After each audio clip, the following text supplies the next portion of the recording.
मैं प्रवक्ता रामशरण डाइट फिरोजाबाद। आज हम चर्चा करेंगे हिंदी भाषा के अंतर्गत स्वतंत्र अभिव्यक्ति। स्वतंत्र अभिव्यक्ति होती क्या है, जो कि DLED सेकेंड सेमेस्टर के चौथे इकाई का पाठ है। स्वतंत्र अभिव्यक्ति क्या है? मनुष्य ही ऐसा प्राणी है जिसको कि ईश्वर के द्वारा, प्रकृति द्वारा स्वतंत्र अभिव्यक्ति करने के लिए मौका दिया गया है। जब हम अपनी अभिव्यक्ति करते हैं स्वतंत्र रूप से, उसमें कुछ भी बंधन नहीं होता है। जब हम आपसे कहा जाता है कि आप किसी यात्रा पर गए हुए हैं, आप कहीं गए थे, आप उसका वर्णन करके दीजिए 1 पेज 2 पेज में। जब आप उस समय लिखित या मौखिक कहीं बोलते हैं या लिख कर देते हैं तो आपकी वो क्या होती है, स्वतंत्र अभिव्यक्ति होती है। और जहाँ मेरी समझ के अनुसार है, वही स्वतंत्र अभिव्यक्ति ही आपकी मौलिक अभिव्यक्ति भी कही जाएगी। अब अभिव्यक्ति कितने प्रकार की होती है? मौखिक, लिखित और सृजनात्मक। मौखिक, लिखित और सृजनात्मक। मौखिक नाम से ही आपको स्पष्ट है, लिखित भी नाम से स्पष्ट है, और यहाँ आता है सृजनात्मक। सृजनात्मक के अंतर्गत कवि, रचनाकार, लेखक जब अपनी रचनाओं को लेखनीबद्ध करता है तो वहाँ सृजनशीलता होती है। जब आप कक्षा में जाकर बच्चों से 3-4 लाइन की पंक्ति अपने स्व अनुभव लिखवाते हैं, जिससे पिछले वीडियो में चर्चा किया जा चुका है कि स्व अनुभव क्या है, तो वहाँ क्या होता है, वो सृजनात्मकता होती है। सृजनात्मकता हम लिखित भी कर सकते हैं और मौखिक भी कर सकते हैं। अब यहाँ पर हम देखेंगे कि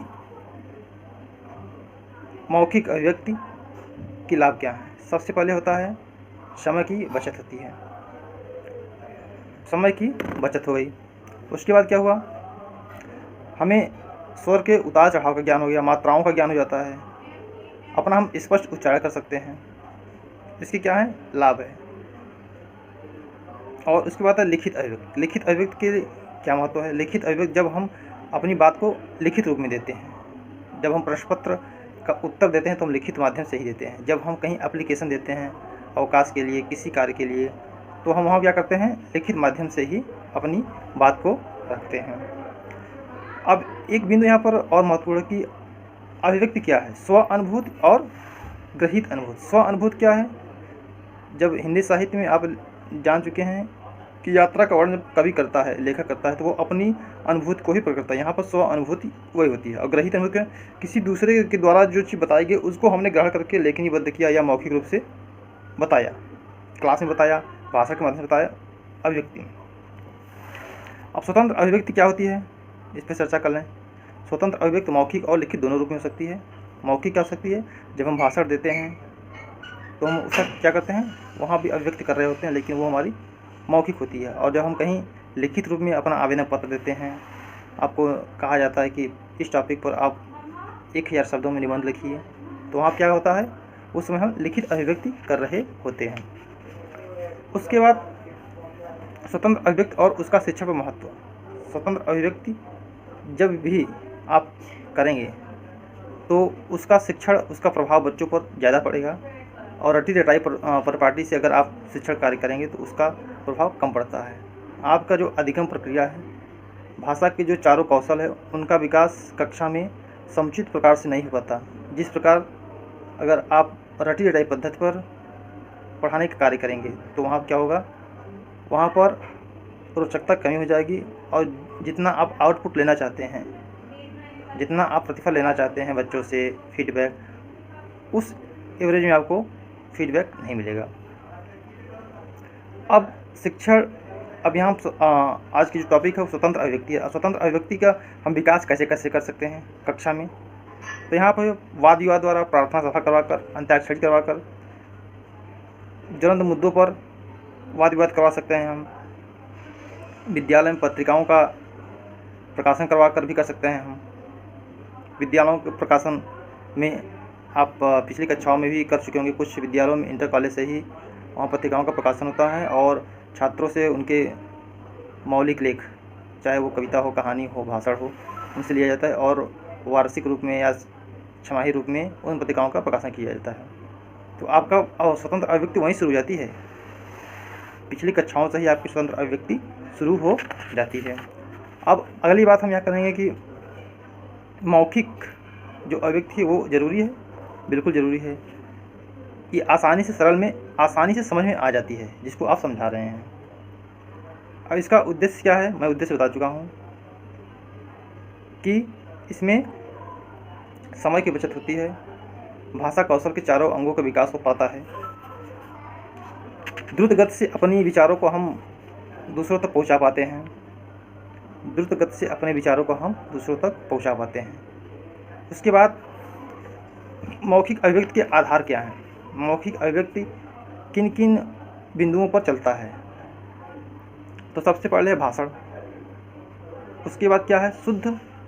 और भाषण जब देते हैं तो हम किन किन चीज़ ध्यान रखते हैं, शुद्ध एवं स्पष्ट उच्चारण।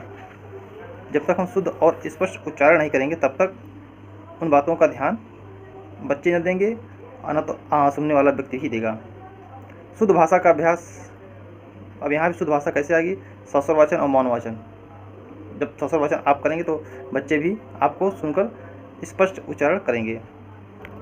उसके बाद व्यवहार कुशलता होनी चाहिए आप में, व्यवहार कुशल भी आप हैं तब पर भी आप अभिव्यक्ति अपना कर पाते हैं। उसके बाद होता है विचार संगोष्ठी का आयोजन कराकर, कहानी कथन कराकर। अब मौखिक अब जो अभिव्यक्ति होती है उसमें कुछ समस्याएं भी आती हैं। कभी कभी होती है क्या, अशुद्ध उच्चारण होता है, क्षेत्रीयता का प्रभाव आ जाता है आपके बोलने में, आपके भाषण में, वहाँ पर भी प्रभाव पड़ता है। उसके बाद कथन में प्रभावता, कथन कहाँ ह्रस्व कहाँ अल्पविराम कहाँ अर्धविराम का प्रयोग हुआ है, इसका भी प्रयोग जब हम उचित तरीके से नहीं करते हैं वहाँ पर भी मौखिक अभिव्यक्ति प्रभावित होती है। मौखिक अभिव्यक्ति का निराकरण कैसे करते हैं, सबसे पहले मैं पिछली वीडियो में आपको बता चुका हूँ कि हमें वर्णों का उच्चारण का ज्ञान होना चाहिए।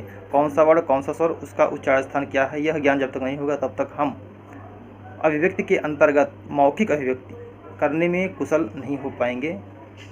उसके बाद क्या होता है, उसके बाद होती है आपकी लिखित अभिव्यक्ति। लिखित अभिव्यक्ति के महत्व क्या है, इसका महत्व अलग है, प्रभावी लेखन हो जाता है।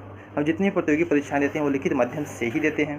अपनी बात कहीं भी किसी कार्यालय में विद्यालय में रखने के लिए हम लिखित माध्यम से ही देना पड़ता है हमें। और लिखित माध्यम में भी कहीं कहीं हमें क्या होता है, समस्या आती है। लिखित माध्यम क्या होता है, लिखित माध्यम में जब हम बार बार अभ्यास नहीं कर पाते हैं वहाँ भी समस्याएं आती रहती हैं। इस कारण से लिखित माध्यम में हमें अभ्यास की बहुत ज़रूरत होती है। अगर आपको कोई बिंदु ना समझ में आए तो कमेंट बॉक्स में जाकर आप हमें लिखिए या व्हाट्सएप के माध्यम से लिखिए कि सर ये पॉइंट नहीं समझ में आ रहा है। इसमें एक पॉइंट और ध्यान देने योग्य है, यहाँ पर समवेत वाचन आता है। समवेत वाचन या सामूहिक वाचन, समवेत वाचन या सामूहिक वाचन क्या है, जब टीचर बोलता है और उसी चीज़ को बच्चे अनुकरण करते हैं, अनुकरण करते हुए दोहराते हैं। या कभी कभी टीचर नहीं बोलता है उसके बाद ही बच्चे पूरी स्वर, पूरे व्यंजन, पूरी गिनती अपने आप बोलते थे। वहाँ पर क्या होता है, समवेत वाचन। समवेत, सम मतलब समान, वेत मतलब बोलना, समान बोलते हैं बच्चे, वहाँ पर होता है क्या, समवेत वाचन। इस प्रकार से स्वतंत्र एवं मौखिक, स्वतंत्र अभिव्यक्ति लिखित एवं मौखिक माध्यम से होता है। मैंने इस वीडियो में इकाई 4 पर जो चर्चा की है, आप इस वीडियो को ध्यान से देखिए और जहाँ भी न समझ आए उस पॉइंट को आप व्हाट्सएप के माध्यम से या कमेंट बॉक्स में जाकर कमेंट करिए। धन्यवाद।